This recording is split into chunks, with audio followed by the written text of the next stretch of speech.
Good day everyone. Today our group is representing a case study of milk tea craze. In recent years, milk tea, popularly known as bubble tea, has evolved from a simple beverage into a nationwide cultural phenomenon in the Philippines. What started as a drinky drink from Taiwan has now become an integral part of Filipino youth culture, especially among students.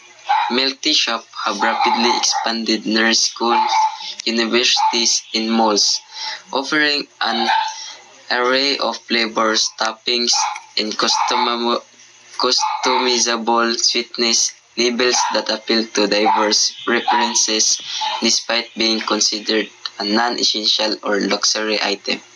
Milk tea continues to enjoy high demand, reflecting how consumer behavior is shaped not only by taste and affordability, but also by social influence and lifestyle trends. So, part A, demand. So, why do students continue demand milk tea even if it is not necessary? So, due to its flavor, ability to provide satisfaction and integration into their social media lifestyle routines, milk tea is still a popular choice among students despite not being required. It gives people joy, relaxation, and a way to connect with their peers, so it feels like a need. What what non-price factors influence milk tea consumption?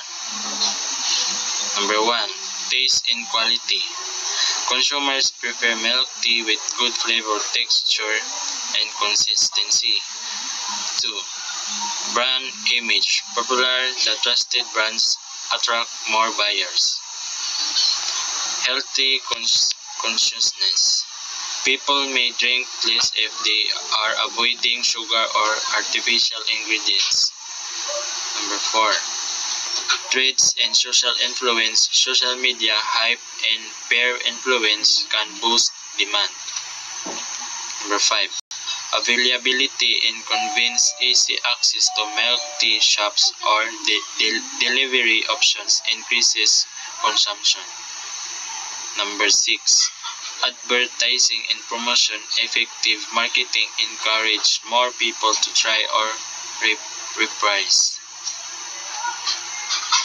Number 7, variety and customization option for flavors, toppings, and sweetness level attract more customers. Number 3, when the price of milk tea increases, the quantity demanded decreases.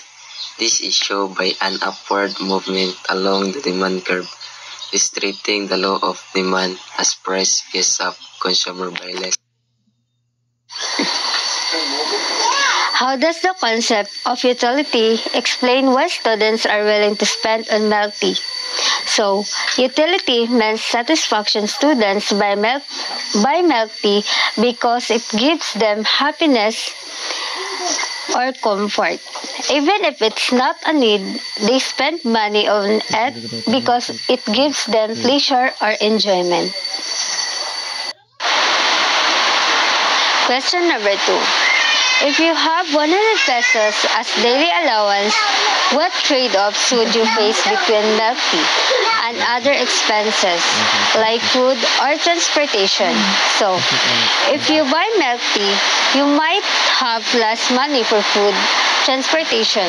You must choose what gives you more satisfaction, or drinking milk tea or saving money for other needs. Part C, critical thinking. Question number 1. So, if milk tea prices rise further, what possible substitute might students choose? So, students choose may less expensive options like homemade milk tea, fruit juice, iced coffee, or soft drinks. So, this substitute can provide similar satisfaction at all a lower price. Social media encourages students to buy milk tea by showing trendy posts, reviews, and pictures. This makes people want to try new flavors and visit popular shops. It will last for a few more years, but it will slowly decline as a new drink trends appear.